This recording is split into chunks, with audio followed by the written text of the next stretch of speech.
नमस्कार, TV 27 news देख रहे हैं आप और मैं हूं आपके साथ दिनकर आनंद। बुलेटिन की शुरुआत करते हैं।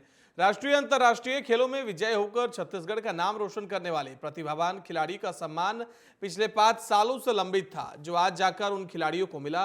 राजधानी रायपुर के दीनदयाल उपाध्याय स्टेडियम में खेल अलंकरण समारोह का आयोजन किया गया, जिसमें प्रदेश भर के खिलाड़ी सम्मानित हुए। खिलाड़ियों को अलग अलग श्रेणियों में सम्मान दिया गया। बता दें कि कुल 229 खिलाड़ियों को अलंकरण से सम्मानित किया गया। साल 19-20 के लिए पुरस्कार राशि दी जाएगी।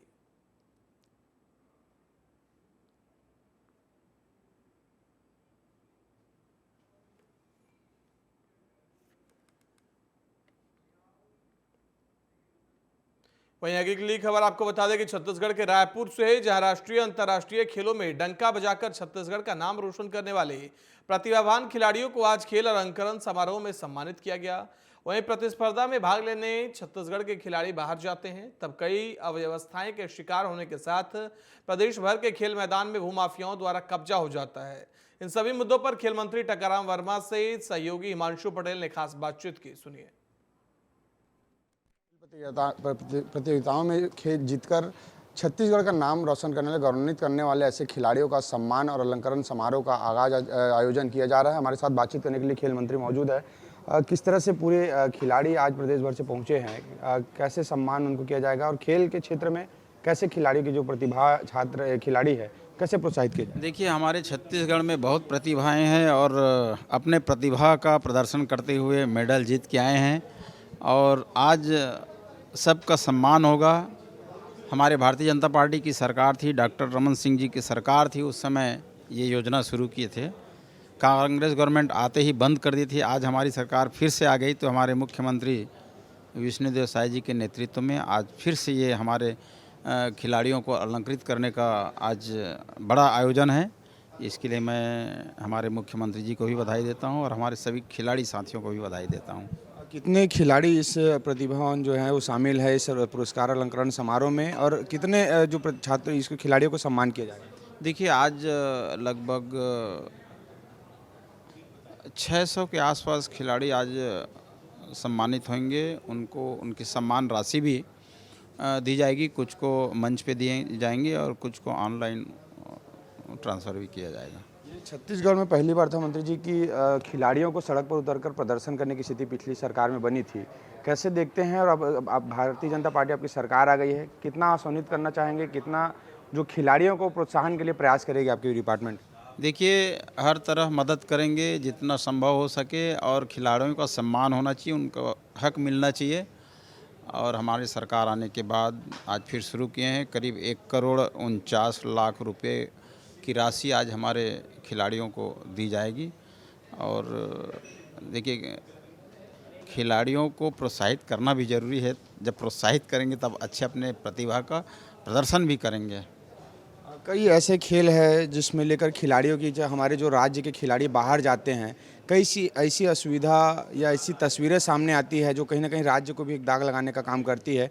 तो उन तमाम चीज़ों को आप किस तरह से मॉनिटरिंग करेंगे, अधिकारियों को किस तरह से संज्ञान में लेंगे? देखिए, हम इस बात का ध्यान रखेंगे। हमारी कोशिश ये रहती है कि खिलाड़ी कहीं भी जाते हैं तो उनको बराबर सुविधा मिलना चाहिए। किसी तरह की गड़बड़ी या किसी तरह की शिकायत न मिले, ये हमारा प्रयास रहेगा और हम इसका ध्यान रखेंगे। जिस तरह से राजधानी की बात करी जाए तो खेल मैदान लगातार सिमटता जा रहा है। उस पे जो अवैध तरीके से कब्जा, बिल्डरों की मनमानी, ये अलग अलग मैदान के 10 उदाहरण मैं आपको दे सकता हूँ। तो उस पर किस तरह से संज्ञान ली जाएगी ताकि वो मैदान का समुचित उपयोग खिलाड़ी कर सकें? देखिए, आज पूरे प्रदेश में ये जो आप कह रहे हैं, पूरे प्रदेश में अतिक्रमण वाला मामला है। हम तो सबसे अपील भी करते हैं कि भाई मैदान को बचा करके रखिए आने वाली पीढ़ी के लिए। तो ग्रामीण क्षेत्र में भी यही समस्या है, तो कई जगह हमने घेरा करवाया है। एक मिनी स्टेडियम का स्वरूप, भारतीय जनता पार्टी की सरकार थी डॉक्टर रमन सिंह की, तो मिनी स्टेडियम का बहुत सा काम हुआ है। तो हम सबको मिल करके आगे आना होगा और खेल मैदान को बचाना होगा। राजधानी के लिए से कुछ प्रयास करेंगे जो विभागीय रूप से या प्रशासनिक रूप से हटवाएंगे? हाँ, बराबर प्रयास करेंगे और हटवाएंगे भी। खेल मैदान को सुरक्षित रखना जरूरी है। तो ये थे खेल मंत्री जिन्होंने साफ तौर पर बताया कि खिलाड़ियों के सम्मान के साथ साथ खिलाड़ियों के प्रतिभा को निखारने के लिए मैदान की समुचित आवश्यकता करेंगे और कहीं ना कहीं राजधानी में जो कब्जा है उसे कब्जा मुक्त कर मैदान को खिलाड़ियों को सौंपेंगे। कैमरामैन होरी के साथ हिमांशु पटेल, रायपुर। वहीं राजधानी रायपुर के दीनदयाल उपाध्याय ऑडिटोरियम में खेल अलंकरण कार्यक्रम का आयोजन किया गया। इस अवसर पर मुख्यमंत्री विष्णुदेव साय, खेल मंत्री टकाराम समेत कई मंत्री कार्यक्रम में मौजूद रहे। कार्यक्रम में राजधानी रायपुर के महापौर एजाज ढेबर को न्योता न दिए जाने पर महापौर ने नाराजगी दिखाते हुए कहा कि जब प्रदेश में बीजेपी की सरकार नहीं थी तब हर अवसर पर बीजेपी नेताओं को निमंत्रण दिया जाता था। खेल अलंकरण कार्यक्रम में शहर के पहले व्यक्ति को ही बुलाना भूल गई। प्रथम व्यक्ति होने के नाते लगभग ऐसे कई सारे कार्यक्रम भारतीय जनता पार्टी की अभी हुए हैं जिसमें महापौर को इग्नोर किया गया है। उसमें कई जगह सिर्फ पहला कार्यक्रम नहीं है, इसके पहले भी और बहुत सारे कार्यक्रम हैं जहां पर महापौर के नाम को हटाया गया है, महापौर का नाम ही नहीं लिया गया। वहीं बलरामपुर के वाडफर नगर वन परिक्षेत्र में एक हाथी का शव फोकली महुआ वन क्षेत्र में मिला था। हाथी के मौत के मामले में एक आरोपी को गिरफ्तार किया गया है। बता दें कि ग्रामीणों ने जंगली जानवर के शिकार के लिए हुकिंग कर करंट फैलाया था। 11,000 केवी करंट की चपेट में आने से हाथी की मौत हो गई थी।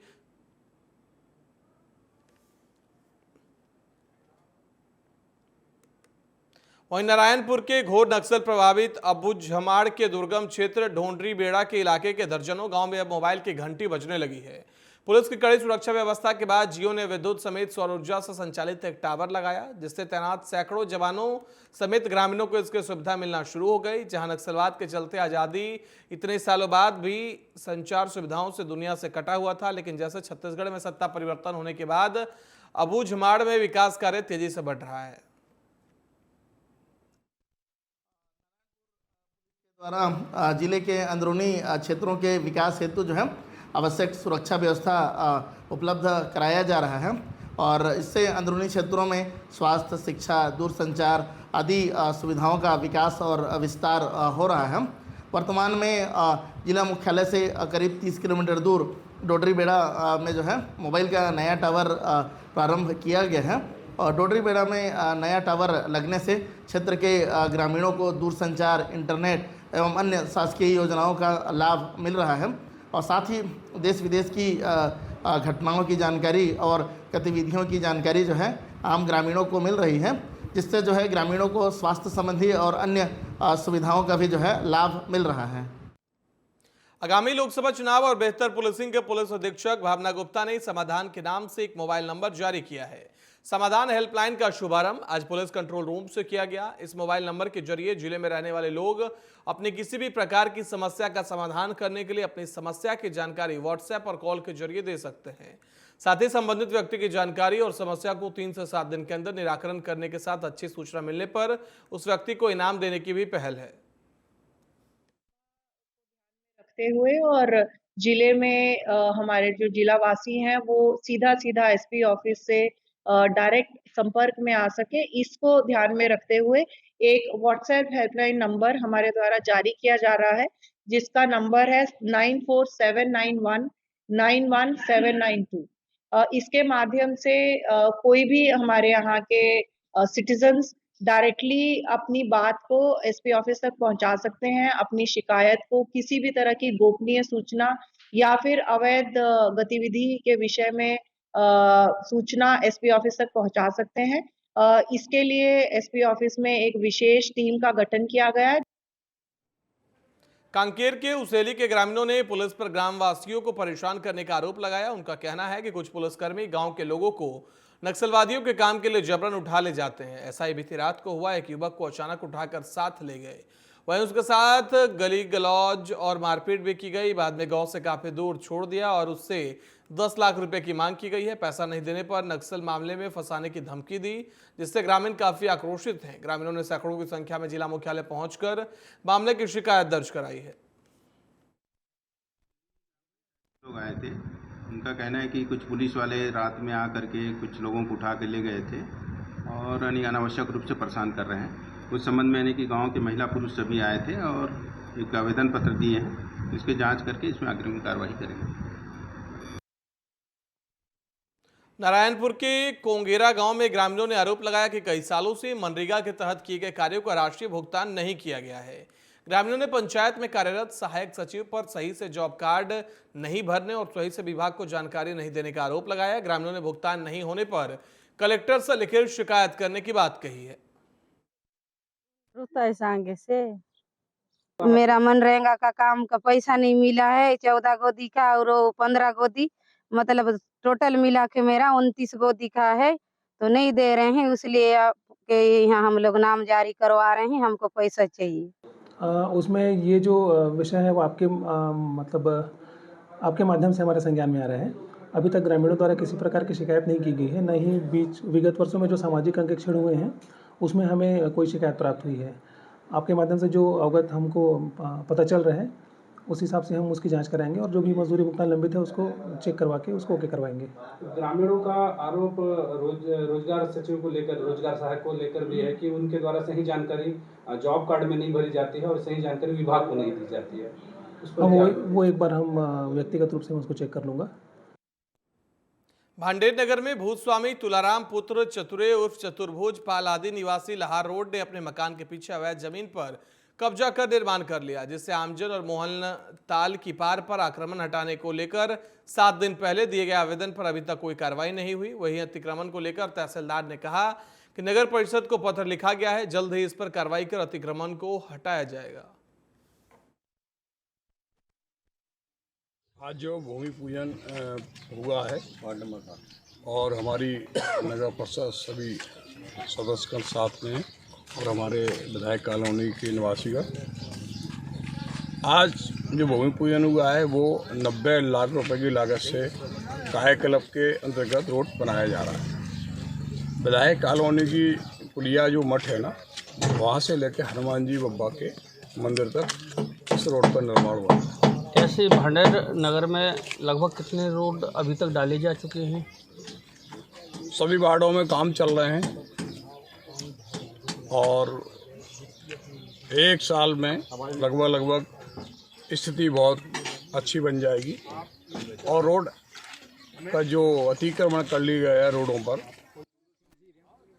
वहीं बीजेपी सांसद रविशंकर प्रसाद का सीएए पर बड़ा बयान सामने आया। उन्होंने कहा कि सीएए पाकिस्तान, अफगानिस्तान और बांग्लादेश में धार्मिक आधार पर सताए गए लोगों को नागरिकता देने का कानून है। जो अपना देश छोड़कर अपनी जान बचाने के लिए भारत में हैं, उनकी रक्षा करना हमारी संस्कृति और कर्तव्य है। वहीं ममता बनर्जी पर निशाना साधते हुए कहा कि ममता बनर्जी जैसे लोग रोहिंग्याओं को आश्रय देते हैं और उनके लिए शरणार्थी का दर्जा चाहते हैं। सौभाग्य था, मैंने कुछ अपनी बात कही, कुछ उनकी भी सुनी, और ये हमारी नरेंद्र मोदी जी की अगुवानी में यही प्रक्रिया है। मैं भी जा रहा हूं अपने 2 लोकसभा क्षेत्र के कार्यकर्ताओं से बात करने क्लस्टर के अंतर्गत। आज सुबह महान क्रांतिकारी चंद्रशेखर आजाद की मिट्टी को प्रणाम किया मैंने और यहाँ बुद्धिजीवियों से बात किया। तो हमारी जीत आश्वस्त है, लेकिन फिर भी हम लोग पूरे देश में घूम घूम कर लोगों से मिल रहे हैं, कार्यकर्ताओं को उत्साहित कर रहे हैं, जो फीडबैक आ रहा है वो बता रहे हैं। तो ये हमारे काम करने का तरीका है। जीत आश्वस्त है। दर्शन करके मेरा सौभाग्य था। मेरठ में एक महिला ने अपने पति पर आरोप लगाया कि वो अन्य पुरुषों के साथ उसे अवैध संबंध बनाने को कहता था। वहीं जेठ से संबंध नहीं बनाने पर उसे अवैध पिस्टल दिखाकर डराया गया। इन सबसे परेशान होकर महिला ने खुद को आग भी लगा ली थी। महिला का आरोप है कि उसका पति साइबर ठगी करता है। पीड़िता ने एसएसपी से मिलकर कार्रवाई की मांग की है। यह पूरा मामला लिसाड़ी गेट थाना क्षेत्र का बताया जा रहा है।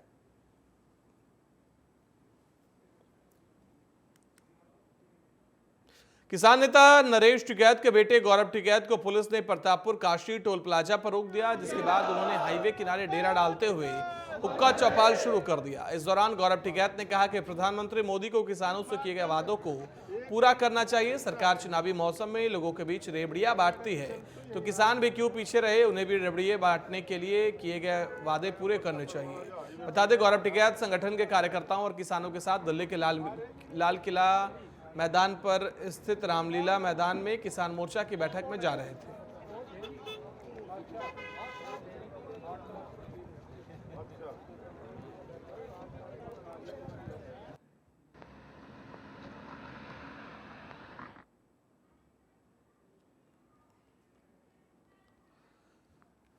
तो नरेश टिकैत के बेटे गौरव टिकैत ने टोल प्लाजा पर ही अपना प्रदर्शन शुरू कर दिया। आपको बता दें कि आज दिल्ली के रामलीला मैदान में किसान महापंचायत बुलाई गई थी, जिसमें शामिल होने के लिए गौरव टिकैत अपने सभी भारतीय किसान यूनियन के कार्यकर्ताओं के साथ जा रहे थे। इस दौरान उन्हें टोल प्लाजा पर रुका और उसके बाद उन्होंने वहीं पर प्रदर्शन शुरू कर दिया। और उस दौरान की तस्वीरें आप देख रहे हैं जहां दरी बिछाई जा रही है और उस दौरान गौरव टिकैत ने प्रधानमंत्री नरेंद्र मोदी पर भी जबरदस्त हमला बोला।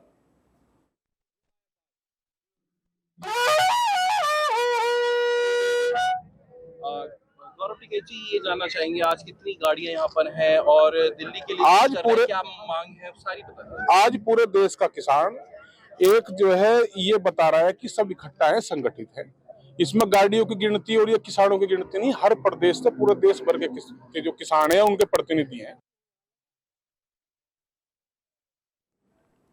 रामपुर की पूर्व सांसद और फिल्म अभिनेत्री जयाप्रदा अपने खिलाफ अभद्र टिप्पणी के मामले में मुरादाबाद कोर्ट में पेश हुई। गवाही के लिए कोर्ट में हाजिर न होने पर कोर्ट ने उनके खिलाफ गैर जमानती वारंट जारी किए थे। जयाप्रदा ने कोर्ट में हाजिर होकर अपने बयान दर्ज कराए। अब मामले में अगली सुनवाई 21 मार्च को होगी। बता दें कि 2019 लोकसभा चुनाव के बाद कटघर क्षेत्र के मुस्लिम डिग्री कॉलेज में एक कार्यक्रम के दौरान आजम खान, एसटी हसन और अन्य सपा नेताओं ने जयाप्रदा पर अभद्र टिप्पणी की थी।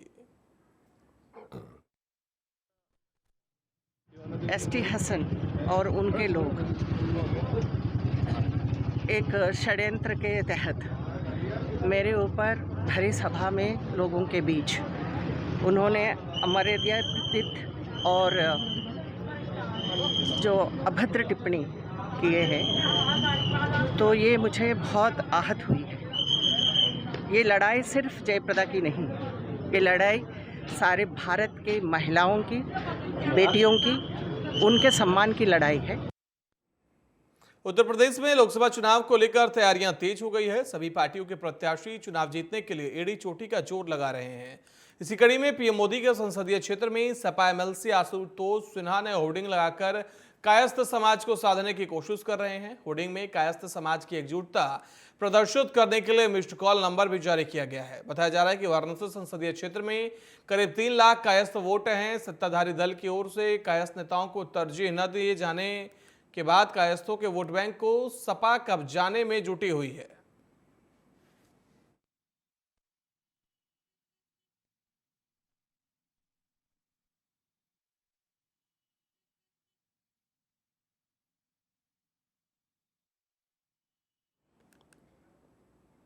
वहीं वाराणसी के महात्मा गांधी काशी विद्यापीठ में युवा महाकुंभ कार्यक्रम की अनुमति रद्द करने से छात्रों में आक्रोशन देखा गया, जिसके बाद आक्रोशित छात्रों ने विश्वविद्यालय में जमकर हंगामा किया। दरअसल इस कार्यक्रम में विपक्ष के कई राजनीतिक बड़े चेहरे शामिल होने वाले थे। इसके बाद विश्वविद्यालय ने राजनीतिक कार्यक्रम का हवाला देते हुए इस आयोजन की अनुमति रद्द कर दी।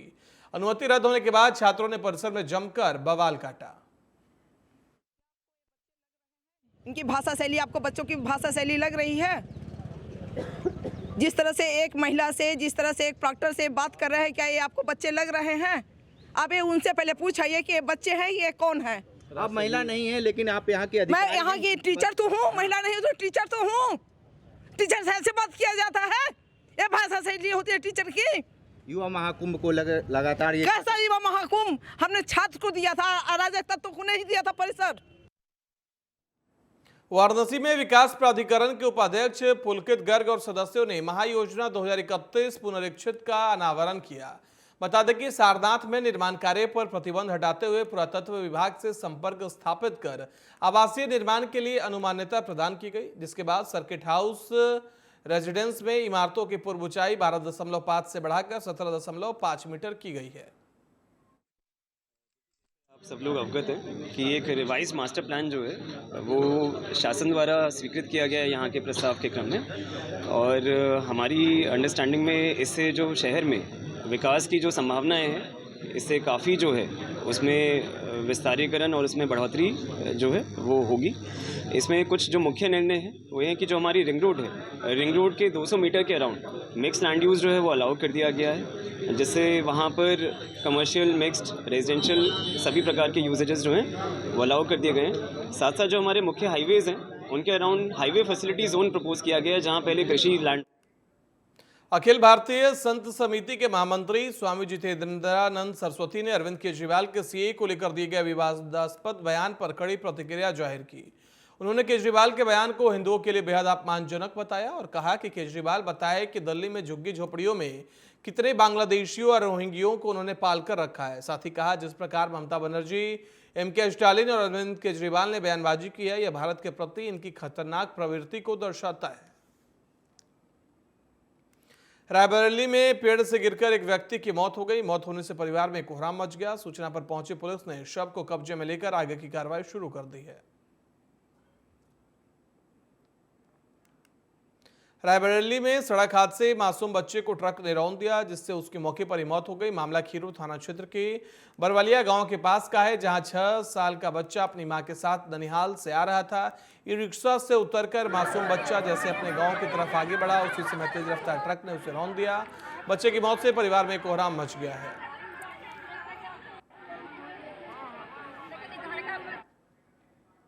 वहीं आपको बता दें कि अगली खबर उत्तर प्रदेश के औरैया जिले से है, जहां शॉर्ट सर्किट की वजह से एक कार में भीषण आग लग गई। मौके पर मौजूद लोगों ने कड़ी मशक्कत के बाद आग पर काबू पाया। सूचना मिलने पर पहुंची पुलिस ने मामले की जांच शुरू कर दी।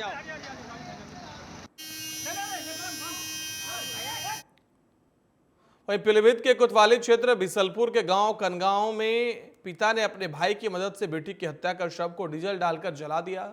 यही नहीं, आरोपी पिता ने शव को नदी किनारे दबाने के बाद थाने पहुंचकर बेटी के लापता होने की रिपोर्ट तक दर्ज करा दी, जिसके बाद शक के आधार पर पुलिस ने पिता को हिरासत में लेकर पूछताछ की तो घटनाक्रम का खुलासा हुआ। पुलिस के मुताबिक आरोपी राजीव को शक था कि उसके पुत्र किसी गैर समुदाय के युवक से फोन पर बातचीत करते थे। कई बार बेटी को समझाने के बाद भी मृतका के नहीं मानने पर आरोपी पिता ने वारदात को अंजाम दिया।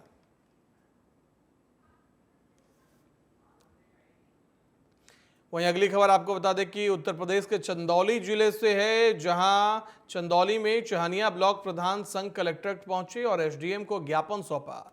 वीडियो को हटाने की मांग की। प्रधानों का आरोप वीडियो ब्लॉक पर नहीं पहुंचते हैं, जिस कारण विकास कार्य में बाधा आ रही है। प्रधानों ने कहा कि अगर वीडियो को हटाया नहीं गया तो हम धरना करने पर मजबूर हो जाएंगे।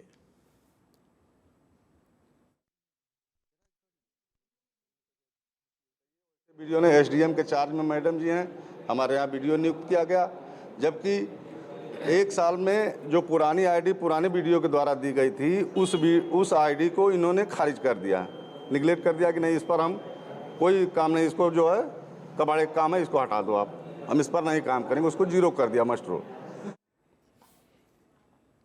नशे के सौदागरों ने अपने कारोबार को चलाने के लिए रेल मार्ग के साथ साथ सड़क मार्ग को भी अपना रखा है। इसका उदाहरण एक बार फिर उस समय नजर आया जब लोकसभा चुनाव को लेकर झांसी की बबीना थाना पुलिस और एसओजी टीम चेकिंग कर रही थी। तभी पुलिस ने एक संदिग्ध गाड़ी को रोका, जिसमें 3 महिलाएं और 2 पुरुष बैठे थे। पुलिस ने गाड़ी की तलाशी ली तो उसमें से 95 किलो गांजा बरामद किया। बता दें कि पकड़े गए 5 लोग उड़ीसा से गांजा लेकर आ रहे थे।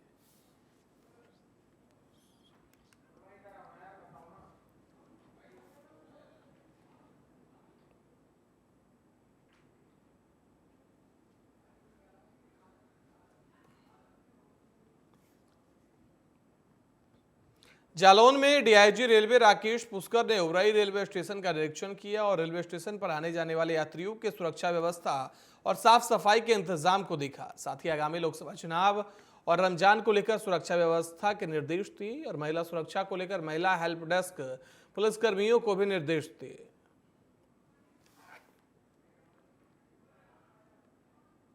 खबर उन्नाव से, जहां अपराध और अपराधियों के खिलाफ चलाए जा रहे अभियान के क्रम में गंगा घाट पुलिस और एसओजी सर्विलांस टीम ने अवैध असलाह फैक्ट्री चलाने वाले एक अभियुक्त और उससे अवैध तमंचा खरीदने वाले अभियुक्त के कब्जे से अवैध तमंचा, जिंदा कारतूस, तमंचा बनाने के उपकरण बरामद किए।